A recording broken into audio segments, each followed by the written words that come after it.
Hi hello everyone, உங்க எல்லாரையும் meet பண்றதுல நான் ரொம்பவே சந்தோஷப்படுறேன். நம்மளை யாராவது திட்டாங்க, நம்மளை காயப்படுத்திட்டாங்க அப்படின்னா உடனே நம்ம சாபம் கொடுக்கறோம். இந்த மாதிரி சாபம் கொடுக்கறது அப்படிங்கிறது ஒரு நல்ல விஷயம் அப்படின்னு நீங்க நினைக்கிறீங்களா? யாராவது நமக்கு ஏதாவது கெடுதல் செஞ்சாங்கன்னா உடனே அவங்களுக்கு சாபம் கொடுக்கணும், அவங்கள திட்டணும் அப்படின்றது ஒரு கேவலமான ஒரு செயல். ஏன் அப்படின்னு பாத்தீங்கன்னா, ஒருத்தவங்க நமக்கு தப்பு செஞ்சுட்டாங்க அப்படின்னா நீங்க மனசு வருந்தினாலே போதும்.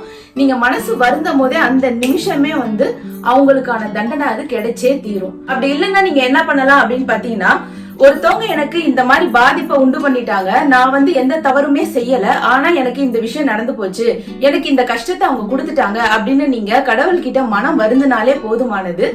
அந்த தண்டனையானது அவங்களுக்கு கிடைச்சே தீரும். அப்படியும் இல்ல அப்படின்னா நீங்க என்ன பண்ணலாம்னா, கடவுளே இந்த மாதிரி அவங்க கஷ்டத்தை கொடுத்துட்டாங்க, அவங்கள நீங்க மன்னிச்சிருங்க, அவங்க மனம் திருந்துற அளவுக்கு நீங்க அவங்களுடைய மனசை மாத்துங்க அப்படின்னு மட்டும் நீங்க கேட்டுட்டீங்க அப்படின்னா வேற லெவல்ல உங்களுக்கு பிளெஸிங்ஸ் கிடைச்சே தீரும். அவங்களுக்கு தண்டனை கிடைக்கிறத விட உங்களுக்கு 1000 மடங்கு அது பிளெஸிங்ஸா மாதிரி அது உங்களுக்கே வரும்.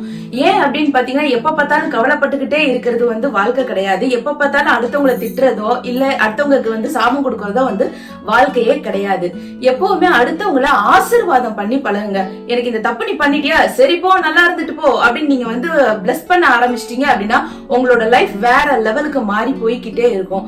இப்போ ஒரு எக்ஸாம்பிள் பாத்தீங்கன்னா, ஒரு மரம் இருக்குன்னு வச்சுக்கோங்க. அந்த மரம் ஏதாவது தப்பு பண்ணிச்சா? இல்ல இல்லையா?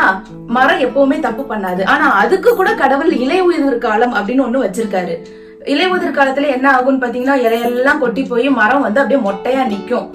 அதுக்கு எதுவுமே இருக்காது, காய் பூ பழம் அதோடைய இலை எதுவுமே இல்லாம அது மொட்டையா நிக்கும். ஆனா அதுக்காக மரம் என்னைக்காவது கவலைப்பட்டு நீங்க பாத்திருக்கீங்களா? இல்ல இல்லையா? கொஞ்ச நாள் கழிச்சு அழகான புதுசா அழகா துளிர்விட ஆரம்பிச்சிடும். அது பாக்குறதுக்கே ரொம்ப பசுமையா அழகா மாறிடும். ஒரு மரத்துக்கே கடவுள் அப்படி வச்சிருக்காரு அப்படின்னா மனுஷனான நமக்கு நிச்சயமா நமக்கு ஏதாவது ஒரு நல்ல விஷயம் வச்சுக்கிட்டே இருப்பாரு கடவுள். நம்ம கவலைப்படுறதுக்கு வேணா ஒரு சில காரணங்கள் இருக்கலாம், ஆனா நம்ம சந்தோஷப்படுறதுக்கு நிச்சயமா பல காரணங்கள் இருக்கு. ஆனா அதை நம்ம கண்டுபிடிக்கிறது இல்ல. நம்ம பழச நினைச்சே ஒண்ணு வருத்தப்பட்டுக்கிட்டு இருக்கிறது, இல்ல ஃபியூச்சரை நினைச்சே கவலைப்பட்டுட்டு இருக்கிறது. இதுதான் வாழ்க்கைன்னு நீங்க நினைக்கிறீங்களா? கண்டிப்பா கிடையவே கிடையாது. இந்த நிமிஷம் என்னவோ அந்த நிமிஷத்தை நினைச்சு நீங்க வாழ ஆரம்பிச்சிட்டீங்க அப்படின்னா உங்களுடைய வாழ்க்கை வேற லெவலுக்கு போகும். இதுதான் நான் உங்ககிட்ட சொல்ல வந்தேன். யாரையுமே எப்பவுமே திட்டாதீங்க, சபிக்காதீங்க.